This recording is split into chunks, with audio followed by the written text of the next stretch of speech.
Bom dia, pessoal. Então, a gente vai falar um pouquinho hoje sobre... a gente falou das camadas do planeta, agora a gente vai falar um pouquinho de uma camada que fica acima da gente, que é a atmosfera. Ou seja, a composição do ar que está à nossa volta. E a gente vai falar sobre a importância dessa atmosfera, dessa camada, e como que a poluição pode comprometer essa parte, da poluição comprometer a atmosfera, ela compromete também a nossa saúde, que é o último tópico que a gente vai comentar. Então, como eu falei, composição do ar, a atmosfera é uma camada, né, que fica acima da gente, formada por gases. Mas a gente não vê a atmosfera, por quê? Gases normalmente não possuem cor. Dificilmente você vai ter os gases, por exemplo, que compõem a atmosfera com cores. Então a gente não vai enxergar a atmosfera, mas a gente sente que ela está ali na nossa presença, no ar que a gente respira e etc. E ela é muito importante. Como eu falei, o ar que a gente respira, ela vai dar o oxigênio para a gente respirar, vai dar os gases para a planta fazer fotossíntese, vai ajudar na formação de nuvens, nos ventos. Um dia muito quente, por exemplo, a gente quase não tem a movimentação do ar, que é chamado vento. Então a atmosfera é importante para essa movimentação e várias questões de efeito estufa, que ela ajuda a proteger, a camada de ozônio que está nela, que ajuda também a proteger a gente do sol, a radiação excessiva do sol. E outra coisa, cada planeta vai ter uma atmosfera diferente. A gente vai ver que cada planeta do sistema solar ele vai ter gases que vão compor essa atmosfera de forma diferente. E aí a gente vê isso graças às nossas agências de pesquisas espaciais, como por exemplo a NASA, que manda sondas espaciais. Eles fazem essas pesquisas. E eles comprovaram que existe diferença entre os planetas na atmosfera. Então já foi comprovado cientificamente isso. Então, a atmosfera é a camada de gases que envolve o nosso planeta. Se a gente ficar em pé, a parte de cima que está à nossa volta, tudo isso é atmosfera. Composição: gases, que a gente vai ver aqui embaixo, ó. Os gases, vapor da água, partícula que a gente respira ou que sobe em forma de calor, partículas sólidas, como poeira. A gente vê de vez em quando as poeiras se movimentando, então está ali na atmosfera. Os gases normalmente são basicamente 3: nitrogênio, 78%, 21% de oxigênio, que é o que a gente respira, e 1% de dióxido de carbono, que é CO2, e outros gases, né? Que a gente não tem outros nomes de gases, mas enfim, quantidade muito pequena. Então, basicamente é nitrogênio e oxigênio, e dióxido de carbono em pouca porcentagem. Então, a atmosfera, a gente, supondo que a gente esteja andando aqui, feliz aqui, a parte que envolve a gente, formada por gases, é chamada de atmosfera. Aqui a gente vai ver uma camada de ozônio, que nos protege do sol, a gente vai ver aos pouquinhos aqui. Como eu falei, para comprovar para vocês, eu achei um site, uma página do Facebook, que tem a composição da atmosfera dos países. Vamos falar dos nossos planetas do sistema solar em ordem. Então, Mercúrio. O que a gente vai achar em Mercúrio? Potássio, sódio, oxigênio. Mercúrio tem oxigênio, mas pouco. Argônio e bastante hélio. A gente vai ter, então, bastante... Só que as proporções são bem distribuídas. E ele tem uma camada bem pequena de atmosfera. Vênus é um planeta que vive intensa efeito estufa, ou seja, é bem quente. Tem dióxido de carbono quase 97% e o restante de nitrogênio. Por isso que acredito eu que não tenha vida aqui. Porque como é que você vive aqui com o CO2 bombando e nessas condições de calor? Aí a gente vê a nossa Terra linda, que eu falei que é quase 70 e poucos por cento, 78, 9%, 21% aqui, 78, 21 e 1%, né? Que são os outros gases. E aqui você vai ter esse balanço de gases, que o oxigênio e nitrogênio é muito importante para a existência de vida no planeta. São gases importantes para os seres vivos. Marte, que é nosso vizinho, tem bastante CO2, argônio e nitrogênio.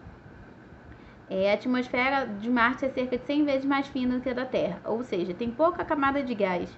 Mas dizem que já encontraram vida em Marte, mas eu acho, por enquanto, não foi provado. Com esse monte de CO2 aí, eu não sei não, hein? Júpiter. O planeta é coberto por nuvens de cor marrom, laranja, ó que chique.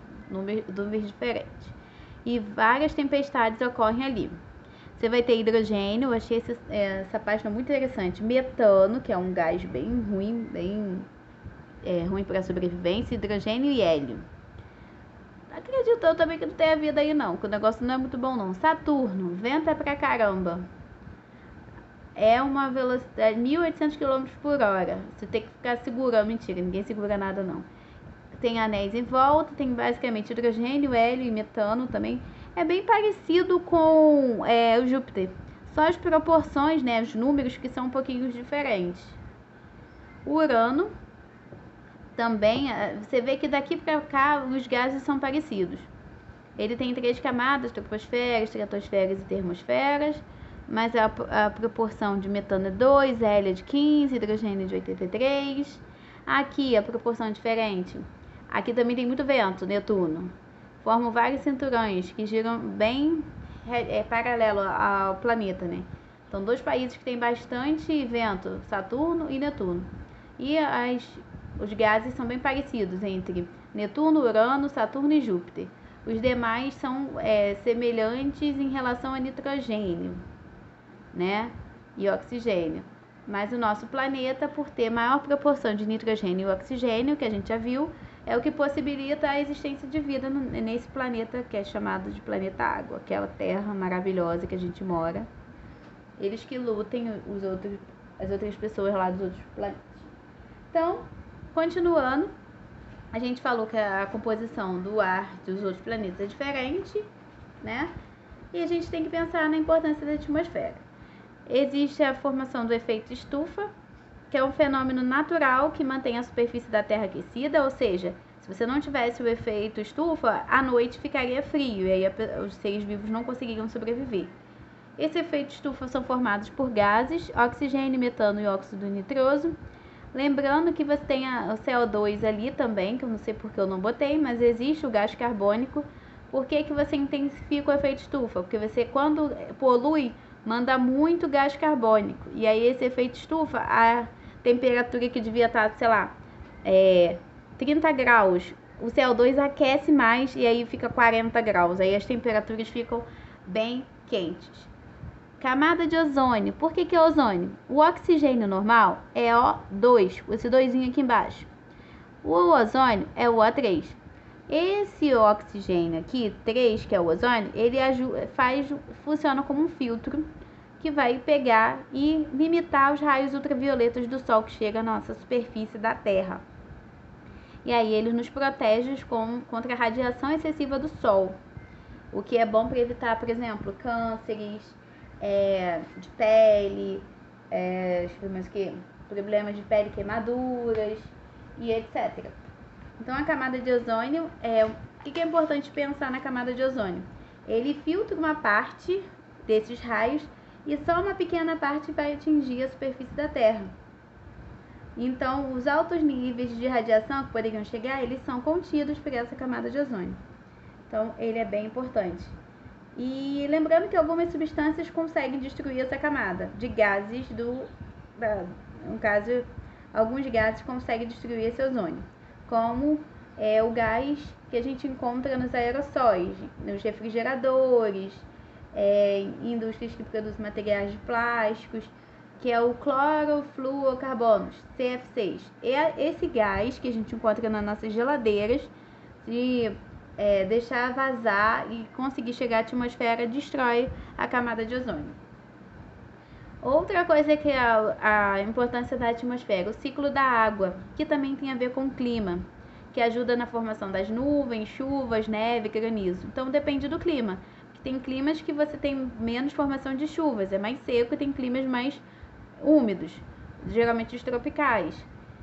E vai garantir a sobrevivência dos seres vivos. Como eu falei, o nosso planeta garante isso, graças à respiração aeróbica, que é o que nossas células do nosso corpo faz, que a gente tem mitocôndria, lembra? Para produzir energia. Então a mitocôndria nas nossas células é uma fábrica produtora de energia. Isso ocorre graças ao oxigênio do ar, que faz com que a gente passe por esse processo na célula para gerar energia, que é o que a gente vai fazer com que a gente tenha ânimo para fazer nossas atividades. A fotossíntese, que é o CO2, gás carbônico, que também está no ar, a gente viu que está pouquinho, mas está lá, que a planta pega e faz com que a fotossíntese para gerar açúcar para a própria planta se alimentar ou para alimentar os outros seres. Lembra que eu falei que elas são produtoras de alimentos, as plantas? Por quê? Porque fazem fotossíntese. E o nitrogênio, que é 78% da parada, ele é fixado por bactérias, ou seja, ele faz com que as bactérias também evoluam, passem por seus metabolismos. Ele vai passar pelas plantas, porque chega nos solos, então as bactérias pegam ele do ar, joga para o solo, as plantas distribuem ele no corpo, e quando um animal, por exemplo, uma girafa come uma planta, ela acaba adquirindo esses nitrogênios das plantas e começa a produzir no teu corpo substâncias que têm nitrogênio, como proteínas e material genético, como o DNA e o RNA, que a gente tem no nosso corpo, que é a parte genética do nosso corpo e a parte muscular também. Então, o nitrogênio é importante. Só que nem tudo são flores, né? Como eu falei, o certo é que o ar estivesse quietinho lá com nossos gases, mas devido a ações humanas e atividades de indústrias, como queima de combustíveis, que libera muitos gases poluentes, a gente vai ter efeitos dessa poluição. Então, queima de combustíveis fósseis, petróleo, carvão mineral, óleo diesel, faz com que libere vários gases que vão prejudicar a qualidade do ar, né? Então, um dos principais efeitos dessa poluição, efeito estufa, que é causado pela liberação desses gases na atmosfera. Monóxido de carbono, que é o CO, dióxido de carbono, que é o gás carbônico, e metano. E lembrando que a gente vai ter também a liberação do metano de forma natural, pela decomposição da matéria orgânica, né? Mas esses dois daqui normalmente é por indústria, ações industriais ou automóveis também, quando queima os combustíveis do automóvel, enfim. O que você vai ter? Esses gases em excesso na atmosfera, eles intensificam o efeito estufa, o que vai fazer com que a estufa aumente a temperatura. Você vai ter o que? Aquecimento global, que é o aumento da temperatura média de todo o mundo, né? Com isso, você vai ocorrer derretimento das calotas polares, ou seja, dos gelos que a gente tem, e os níveis dos oceanos podem aumentar, uma vez que essa calota derreta, os oceanos próximos vão aumentar os seus níveis, né? Então, basicamente, esses gases são liberados para a atmosfera, para o ar, graças às nossas ações e às atividades industriais que bombam dependendo dos países. Então, aqui, como eu falei, aqui o efeito gases do efeito estufa, né? Que o efeito estufa é para aquecer, mas se você liberar vários gases, esses gases vão reter aqui, vão formar um bolsão que vai esquentar mais, e aí a temperatura vai ficar bem quente. Por isso que tem essa imagem aqui, ó, como se o planeta estivesse pegando fogo e derretendo, que basicamente é o que o efeito estufa ele tende a fazer. Chuva ácida, né? Chuva ácida são outros gases. Além do gás carbônico, você tem gases à base de enxofre e de nitrogênio que vão ser liberados. Como? Durante a queima de carvão, de gasolina, óleo diesel ou por meio de processos naturais também. Então, a gente também tem que pensar que alguns processos naturais eles já emitem. Só que a maior quantidade é quando você está produzindo industrialmente na queima de combustíveis fósseis. Nas erupções dos vulcões é possível liberar esses gases, mas em menor quantidade. Então, uma vez que esses gases estão no ar, quando as nuvens são formadas, eles são incorporados a essa nuvem, formam ácidos, e aí quando a nuvem enche para poder chover, esses ácidos junto com a chuva vai cair em forma de chuva ácida. Então, é uma chuva com característica mais ácida. Isso pode afetar o solo, a água, os seres vivos, as plantas em geral, qualquer ser, causando prejuízos, por exemplo, afetando a qualidade do ar desses seres vivos, né? E além disso, corrosão de materiais, principalmente objetos, prédios e monumentos metálicos, causa corrosão, que é como se fosse ferrugem, ou fica desgastado. Eu não botei a foto da chuva ácida, acabei esquecendo. Não sei por que eu botei a camada de ozônio aqui, que é a destruição, enfim. Seria antes do... Enfim, desculpa. A gases do efeito estufa, que eu não botei aqui, ó, fica tudo derretido. A camada de ozônio também, junto com a destruição, faz com que a temperatura seja bem aquecida e o sol chegue com maior incidência. Desculpa, esse slide era anterior, gente, do efeito estufa. Não tem nada a ver com chuva ácida. Eu acabei não botando da chuva ácida. No dia da aula eu vou botar os monumentos. Mas se vocês pesquisarem, você vai ver monumentos lá na Europa como se tivesse passado uma lixa. Eles ficam bem esgarçados, bem comidos, vamos dizer assim. E os metálicos ficam com ferrugem. E essa imagem aqui é do efeito estufa, era anteriormente. Eu vou ver se eu corrijo depois para editar para vocês. Agora, inversão térmica. O que acontece? A gente tem um fluxo normal. O ar quente, ele tende a ficar mais próximo da gente, ou seja, nas camadas mais baixas, né? E o ar frio, não, desculpa, contrário. O ar quente, ele tende a subir porque ele é mais leve, e o ar frio tende a descer porque ele é mais pesado, né? Então, a tendência é que o ar quente suba. O que acontece na inversão térmica? Então, voltando, o ar aquecido fica nas camadas mais altas por ser mais leve, e o ar que é mais frio fica nas camadas mais baixas por ser mais pesado da atmosfera. Na inversão térmica, ocorre a troca dessas massas de ar. O quente, que deveria estar acima, fica abaixo, e o frio, que deveria estar abaixo, fica acima. Por isso que é a inversão térmica, né, dessas massas de ar. Acontece normalmente em grandes cidades, né? Pode ser por causas naturais mesmo, da temperatura, mas pode ser agravada devido à emissão de gases poluentes. Ou seja, em cidades grandes e poluídas é mais comum que ocorra.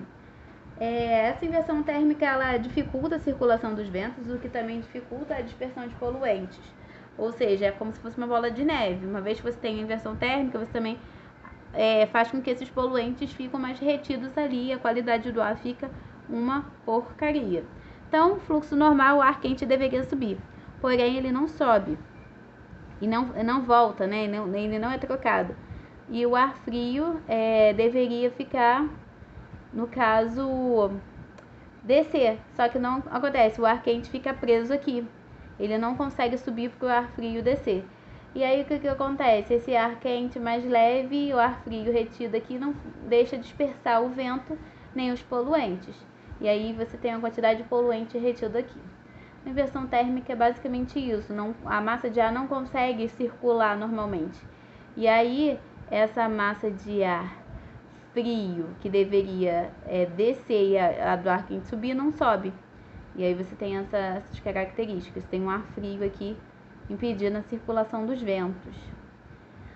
Problemas de saúde. Como eu falei, você vai ter vários problemas de saúde devido à poluição do ar, que é o ar que a gente respira. É muito comum em cidades muito poluídas as pessoas terem muito problema. Dor de cabeça, você tem uma certa ansiedade porque a poluição incomoda, irritação, alergias, irritação no olho, alergias, irritação no nariz, garganta, problemas respiratórios. Sistema respiratório, a gente pode ter várias coisas, desde irritações, inflamações, até asmas, que aí vai piorando, doença pulmonar obstrutiva crônica, gente, o que mais tem em cidade, e câncer de pulmão, além da questão do enfisema pulmonar, que quem fuma muito, quem tem contato com cigarro, pode ter essa questão da poluição do ar. Doenças do coração, barriga, impactos no fígado, que acaba gerando estresse, né? A poluição, e até mesmo problemas no aparelho respiratório, né? Reprodutor. Aí a gente vê os gases aqui, principal, material particulado, dióxido de nitrogênio, dióxido de enxofre, alguns materiais que a gente pode entrar em contato e sofrer com esses problemas. Mas basicamente quem vive em grandes cidades sofre muito problemas de alergia. Digo isso por experiência própria, quando meu vizinho coloca fogo, que polui o ar do bairro, enfim. Aí ataca a minha alergia, eu fico irritado, meu nariz, meus olhos e minha garganta. e a gente tem que conviver com esses problemas. Então, basicamente é isso. A gente falou da composição do ar, como é que ele é importante, como é que a poluição hoje em dia ela influencia bastante, tanto na questão ambiental como na nossa saúde. E uma boa semana a todos. Não esqueçam da atividade dessa semana. Vou fechar a nota até amanhã, então confiram todos os testes que foram passados de agosto até a data de hoje, 28, né, essa segunda-feira. Tudo que for passado no Classroom, no formulário, vocês façam os testes e as atividades. Tem 2 atividades, uma que foi passada há 2 semanas e uma que está sendo passada hoje. Está valendo como a segunda parte da nota do segundo trimestre, então não deixem de fazer.